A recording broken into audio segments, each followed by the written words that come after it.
This coming Shabbos is a special known Shabbos called Shabbat Shabbat Zachor.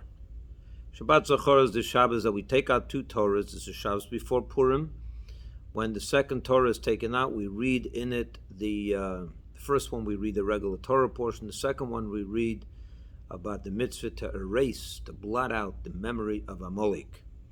And tradition has it that Haman or Haman, the villain of Purim, the Purim story, is a descendant of Amalek, and that's why we read it this Shabbos. By the way, it's an imperative that everyone is present during this reading, as it's a biblical mitzvah according to some, to hear this reading this Shabbos.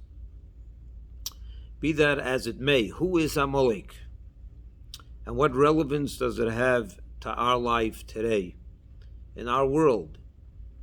The ancient nation of Amalek indeed is, we don't know who they are today. We don't know if there's any living descendants from that nation. But we do know that the spiritual Amalek is very, very well alive in our world. And in each and every single one of us. So let me explain. When it talks about the mitzvah to erase Amalek, the Torah tells us, and I quote, he says, remember what Amalek did to you when you were leaving Egypt. Asher korcha baderech, and those are the words I want to emphasize. The simple meaning of that is that he happened upon you. He surprised you on your journey, and he attacked you and went to war with you for no reason. But our Hasidic masters tell us that Asher korcha also means he made you cold. He cooled you off on the way. Now, what do they mean by that? What's the point, and what is the meaning of they cool you off?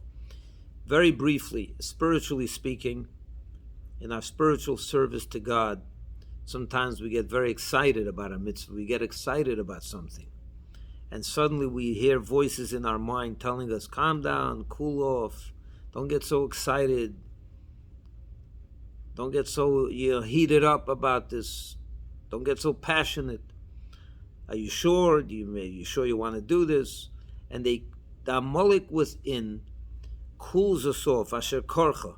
The word korcha comes from the word kar, cold. He makes us cold to spiritual passion, to spiritual pursuits. And when you cool someone off and he's cold to something, the journey from there to getting him to completely drop it is a very, very short journey. When you're cold about something and you're not passionate about it, it's very, very easy to get that person to drop it altogether. So that's what Amalek does.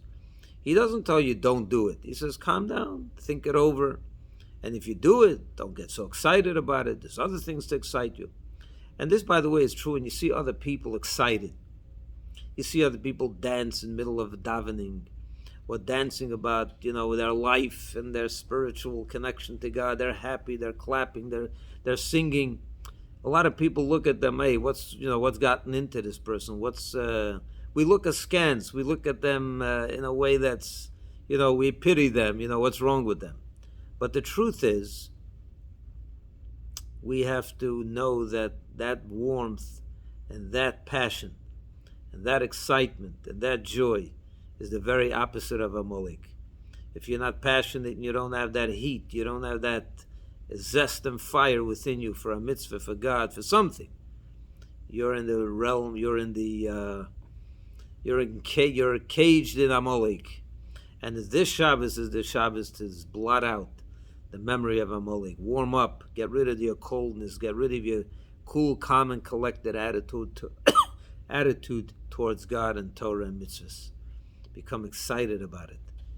Become excited about something. Any mitzvah you want, helping another Jew, doing Shabbat, whatever it is, but be passionate about something. With which mitzvah do you dance? That's the question you got to ask yourself. Which mitzvah makes you sweat? Which mitzvah makes you really excited and perspirate?